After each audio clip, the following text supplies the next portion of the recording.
to our channel. Today Bible verse in Tamil.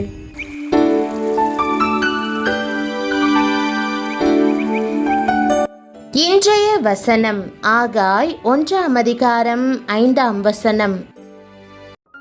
கிறிஸ்துவுக்குள் பிரியமானவர்களே, நீதிமானாக மரிக்க விரும்புகிற பலர் நீதிமானாக வாழ மறுக்கிறார்கள். வாழ்க்கையின் முடிவில் மகிமை வேண்டும் என்று ஆசைப்படுகிறோம். ஆனால் அந்த முடிவுக்கான பாதையில் நடக்கிறோமா? கர்த்தர் இன்று உங்களிடம் சொல்லுகிற வார்த்தை, உங்கள் வழிகளை சிந்தித்து பாருங்கள். இந்த காணொளியின் முடிவில் கர்த்தர் உங்களுக்காக வைத்திருக்கும் ஒரு வாக்குத்தத்தம் இருக்கிறது. அந்த ஒரு வசனம் உங்கள் வாழ்க்கையை மாற்றக்கூடும். கடைசி வரை பாருங்கள். கர்த்தர் இஸ்ரவேலரிடம், எகிப்திலிருந்து நான் உங்களை விடுதலையாக்கி நடத்தி கொண்டு வந்த பாதைகளை எல்லாம் மறந்து விடாமல் வைத்திருங்கள் என்று சொன்னார்.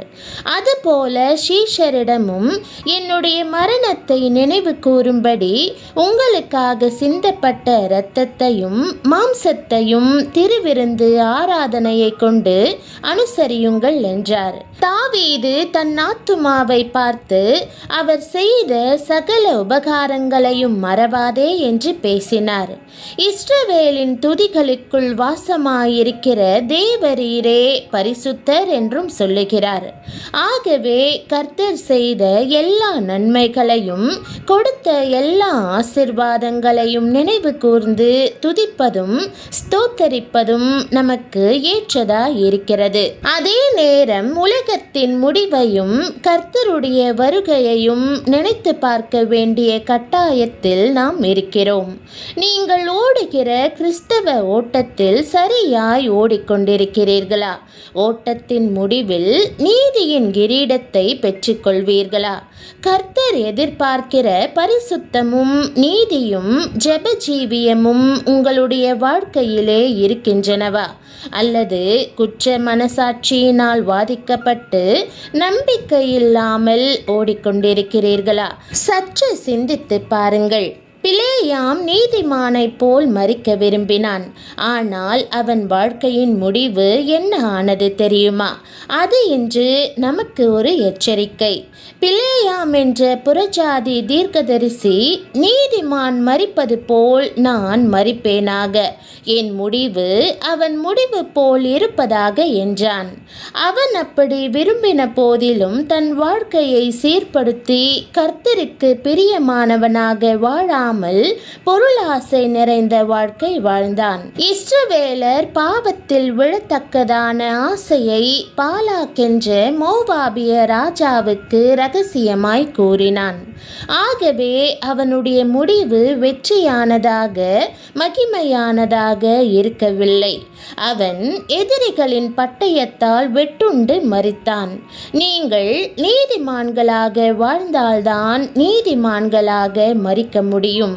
உங்கள் வாழ்க்கை நீதிமானாகிய கிறிஸ்துவினுடையது போல இருக்கிறதா என்பதை ஆராய்ந்து பாருங்கள்.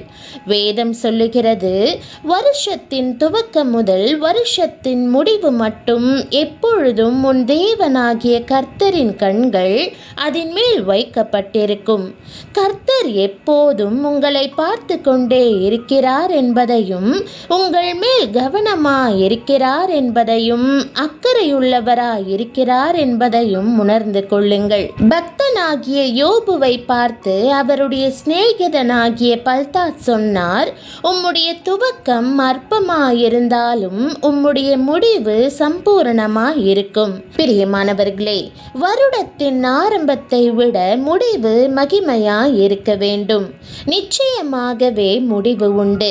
உன் நம்பிக்கை வீண் போகாது என்றும், ஒரு காரியத்தின் துவக்கத்தை பார்க்கிலும் அதன் முடிவு நல்லது என்றும் வேதம் சொல்லுகிறது. ஆம், ஒரு காரியத்தின் துவக்கத்தை பார்க்கிலும் அதன் முடிவு நல்லது. ஆனால் அந்த நல்ல முடிவு தானாக வருவதில்லை. நம் வழிகளை சிந்தித்து கர்த்தருக்கு பிரியமானவைகளாய் நடக்கும்போதுதான் அந்த மகிமையான முடிவு நம்முடையதாகும். பிரியமானவர்களே, உங்கள் வழிகளை சிந்தித்து பாருங்கள் என்று கர்த்தர் சொல்லும்போது அது வெறும் கேள்வி அல்ல, அது ஒரு தெளிவான எச்சரிக்கை. நம் வாழ்க்கையில் நாம் எந்த பாதையில் நடக்கிறோம் என்பதை நாமே ஆராய்ந்து பார்க்க வேண்டும். வெளியே நன்றாக தெரிந்தாலும் உள்ளத்தில் கர்த்தரிடமிருந்து விலகி போன வாழ்க்கை வாழ்கிறோமா என்று நேர்மையாக நம்மையே கேட்டுக்கொள்ள வேண்டும். நீதிமான் என்று அழைக்கப்படுவதற்கும் நீதிமானாக வாழ்வதற்கும் வித்தியாசம் உண்டு. பிலேயாம் நீதிமானைப் போல மரிக்க விரும்பினான், ஆனால் நீதிமானைப் போல வாழவில்லை. அதுவே அவன் வாழ்க்கையின் சோகம். வாழ்க்கையின் முடிவில் மகிமை வேண்டும் என்று விரும்புகிறோம், ஆனால் அதற்கான வழியில் நடக்கிறோமா என்பதை சிந்தித்து பார்க்க மறுக்கிறோம். இதுவே இன்று பலரின் நிலை. கர்த்தர் நம் வழிகளை பார்க்கிறார், நம் ஒவ்வொரு அடியையும் அவர் கவனிக்கிறார். அவருடைய பார்வையிலிருந்து எதுவும் மறைந்திருக்கவில்லை. ஆகவே நம் வழிகள் அவருக்கு முன்பாக நேர்மையானதாகவும் பரிசுத்தமானதாகவும் இருக்கட்டும். அப்பொழுது நம் துவக்கம் அற்பமாயிருந்தாலும் நம் முடிவு சம்பூரணமாயிருக்கும் என்ற வாக்குத்தத்தம் நம் வாழ்வில் நிறைவேறும். பிரியமானவர்களே, இன்றே உங்கள் வழிகளை சிந்தியுங்கள், தாமதிக்காதீர்கள். கர்த்தர் உங்களுக்காக காத்திருக்கிறார். அவருடைய வழியில் உங்களை ஒப்புக்கொடுங்கள், அப்பொழுது நிச்சயமாகவே முடிவு உண்டு. உன் நம்பிக்கை வீண் போகாது என்ற வாக்குத்தத்தம் உங்கள் வாழ்வில் நிறைவேறும். கர்த்தர் உங்களை ஆசிர்வதிப்பாராக. இந்த காணொளி உங்கள் இருதயத்தை தொட்டு உங்களை சிந்திக்க வைத்திருந்தால் கமெண்டில் என் வழிகளை சிந்திப்பேன் என்று எழுதுங்கள்.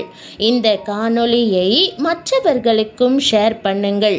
உங்கள் வழிகளை சிந்தித்து பாருங்கள். இந்த ஒரு வார்த்தை உங்கள் வாழ்க்கையை மாற்றும். கர்த்தர் உங்கள் வாழ்க்கையை நேரான பாதையில் நடத்துவாராக. ஆமேன்.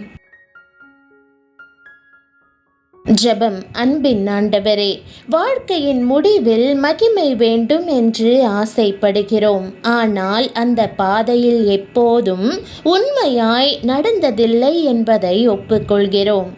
இன்று எங்கள் வழிகளை சிந்திக்கிற இருதயத்தை எங்களுக்கு தாரும். பிலேயாமை போல நீதிமானாக மரிக்க விரும்பி நீதிமானாக வாழ மறுக்கும் வாழ்க்கையிலிருந்து எங்களை விடுவியும். இரகசிய பாவங்கள், உலக ஆசைகள், உம்மை விட்டு விலக செய்கிற எல்லா பாதைகளையும் விட்டு திரும்ப எங்களுக்கு உதவி செய்யும்.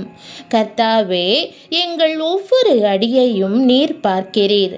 ஆகையால் எங்கள் வாழ்க்கை உமக்கு பிரியமானதாக இருக்கட்டும். ஜெபத்திலும் பரிசுத்தத்திலும் விசுவாசத்திலும் முடிவு வரை நிலைத்திருக்க கிருபை தாரும். நிச்சயமாகவே முடிவு உண்டு. உன் நம்பிக்கை வீண் போகாது என்ற உமது வாக்குத்தத்தம் எங்கள் வாழ்க்கையில் நிறைவேறட்டும். எங்கள் முடிவு சம்பூரணமாய் இருப்பதாக. கர்த்தாவே, இன்று முதல் எங்கள் வழிகளை சிந்தித்து உமக்கு பிரியமான பாதையில் நடக்கிற கிருபையை தாரும். எங்கள் முடிவு மகிமையாய் இருக்கட்டும். இயேசுவின் நாமத்தில் ஜெபிக்கிறோம் நல்ல பிதாவே. ஆமேன்.